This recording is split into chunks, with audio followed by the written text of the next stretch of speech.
오늘 아침 함께 나눌 하나님 말씀은 예레미야 7장 4절 말씀입니다. 제가 말씀을 읽겠습니다.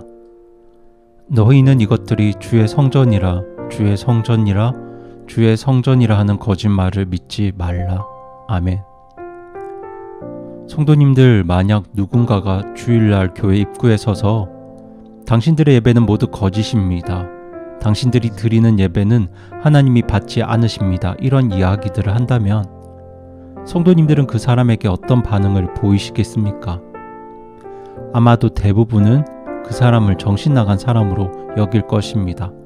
물론 어떤 분들은 가서 따질 수도 있겠죠. 예배에 방해가 되니까 왜 지금 교회에서 이런 이야기들을 하냐 따질 수도 있겠고요.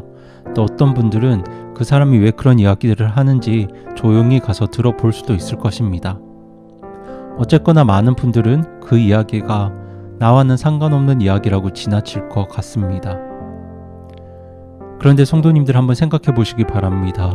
그 사람의 외침이 정신 나간 소리가 아니라 진짜 우리들의 이야기라면 우리는 그 외침 앞에서 어떻게 반응해야 할까요? 그 외침을 그냥 지나가고 싶지만 그 외침이 내가 꼭 들어야 할 이야기라면 우리는 어떻게 해야 할까요? 여기에 대해서 진지하게 고민하는 가운데 오늘 말씀을 나누길 원하는데요. 오늘 본문의 배경은 성전입니다. 이스라엘 백성들에게 성전은 엄청난 자부심이었죠. 그런데 하나님은 대언자 예레미야에게 한 가지 명령을 하시는데 그 명령의 내용이 무엇이냐면 이스라엘 백성들이 그토록 귀하게 여기는 성전 문 앞에 서서 예배와 제사를 드리러 오는 백성들에게 이렇게 외치라고 말씀을 하십니다. 그 내용이 바로 오늘 본문입니다. 너희는 이것들이 주의 성전이라 주의 성전이라 주의 성전이라 하는 거짓말을 믿지 말라. 하나님께서는 예레미야를 통해서 성전에 들어가는 사람들을 향해 성전 자체를 부정하는 이야기를 하십니다. 물론 이것은 예루살렘 성전이 가짜라는 이야기는 아닙니다.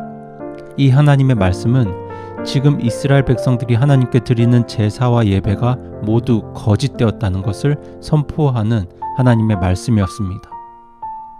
그런데 왜 하나님께서는 백성들에게 이토록 껄끄러운 말씀을 하고 계신 걸까요? 그 이유를 알기 위해서 우리는 당시 이스라엘 백성들의 삶을 보아야 하고 그들이 성전과 예배를 어떻게 생각하고 있는지를 살펴보아야 합니다. 그 이스라엘의 모습이 예레미야 7장 9절 10절 말씀에 잘 나와 있는데요. 제가 읽어드리겠습니다. 너희가 도둑질하고 살인하며 간음하고 거짓 맹세하며 바알에게 분향하고 너희가 알지 못하는 다른 신들을 따라 걸으면서 내 이름으로 불리는 이 집에 들어와 내 앞에 서서 말하기를 이 모든 가증한 것을 행하려고 우리가 구출받았나이다 하려느냐. 아멘. 아까도 말씀드렸지만 이스라엘 백성에게 성전은 그들이 하나님 백성임을 나타내는 자부심의 건물이었습니다. 하지만 이 자부심의 방향은 완전히 잘못되어 있었습니다. 이스라엘 백성들은 성전에서 예배드리는 시간을 제외하고는 우상을 숭배하고 죄를 짓는 일에 빠져 있었습니다. 그렇게 살면서 많은 죄들을 범했지만 성전에 가서 제사와 예배를 드리고 난 후에는 우리가 구출받았나이다, 우리가 구원받았습니다, 이렇게 고백했던 것입니다. 내가 비록 죄를 지었지만 우리가 제사 의식을 마쳤기 때문에 모든 죄를 용서받았다고 생각하고 다시 성전 문 밖을 나서는 것이죠. 그리고 일상으로 돌아가서 또 다른 죄들을 계속해서 범했습니다. 그 사람들은 무소부재하신 어디에나 계신 전능하신 하나님을 성전 안에 가두어 놓고 그 성전에서 잠깐의 예배 시간, 잠깐의 제사 시간만 가지고는 자기들이 할 일을 다 했다고 생각한 것이죠. 그들에게 있어서 성전은, 예배는, 제사는 자신들의 안전을 보장받는 곳 그 이상도 그 이하도 아니었습니다. 그런데 우리도 스스로에게 이런 질문을 던져 보아야 합니다. 나는 무엇을 위해 주일날 교회로 오는가? 나는 무엇을 위해서 예배를 드리는가? 나에게 예배 드리는 이 시간은 무슨 의미인가?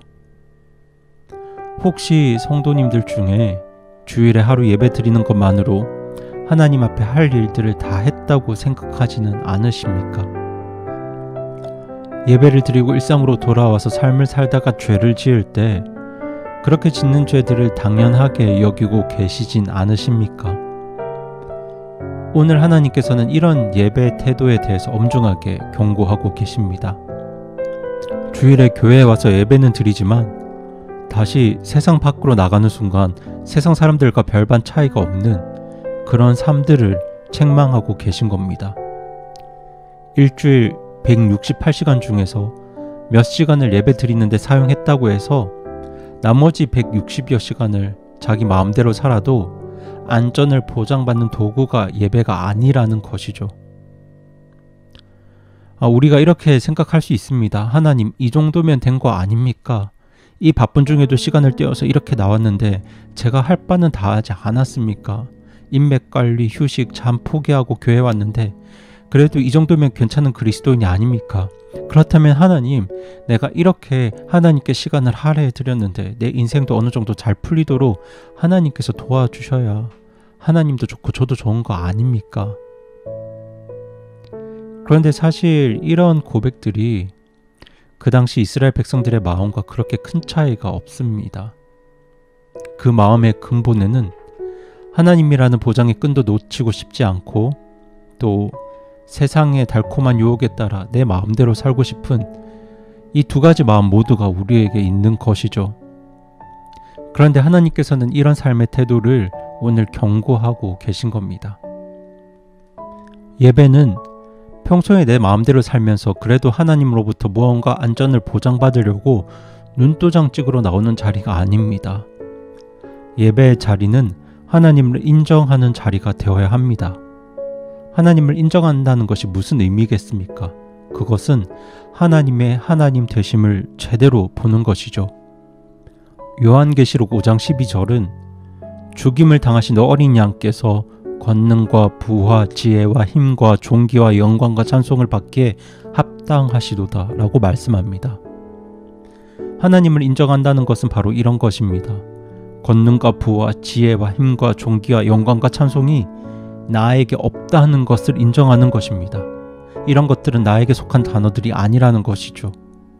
그 권능과 부와 지혜와 힘과 존귀와 영광과 찬송을 받으실 분은 오직 하나님 한 분뿐이라는 것, 하나님 한 분만이 이 단어들에 해당되는 분이라는 걸 인정하는 것이 바로 예배입니다. 이 모든 것이 하나님께 있다는 것을 제대로 알고 행하는 것이 하나님을 인정하는 것입니다. 물론 하나님은 당신을 예배하는 성도들을 기쁘게 여기시고 그들의 삶을 지키고 보호하시며 축복하십니다. 하지만 예배는 궁극적으로 우리의 문제 해결을 위해 존재하는 자리가 아닙니다. 예배는 구원받은 성도가 하나님의 하나님 되심을 인정하는 자리입니다. 예배는 하나님의 넓이와 길이와 높이가 깊이가 엄청나다는 것을 발견하고 그분을 찬양하는 자리입니다. 하지만 오늘날 많은 그리스도인들이 이런 마음으로 예배를 드립니다. 하나님, 제가 오늘 예배를 드렸으니까 권능과 부와 지혜와 힘과 존귀와 영광과 찬송을 저에게 주세요. 하지만 진짜 예배자의 고백은 이러해야 합니다. 하나님, 제가 오늘 예배를 통해서 하나님의 권능과 부와 지혜와 힘과 존귀와 영광과 찬송을 깨달았으니 이제 이 예배당을 나가 살 때에 권능과 부와 지혜와 힘과 존귀와 영광과 찬송이 모두 하나님께 있음을 드러내며 살겠습니다. 이것이 올바른 예배자의 마음이고 고백입니다. 올바른 예배자의 삶은 우리의 삶에서 나를 드러내는 것이 아니라 하나님의 하나님 되심을 드러내는 것, 그것이 바로 하나님을 인정하며 사는 것입니다.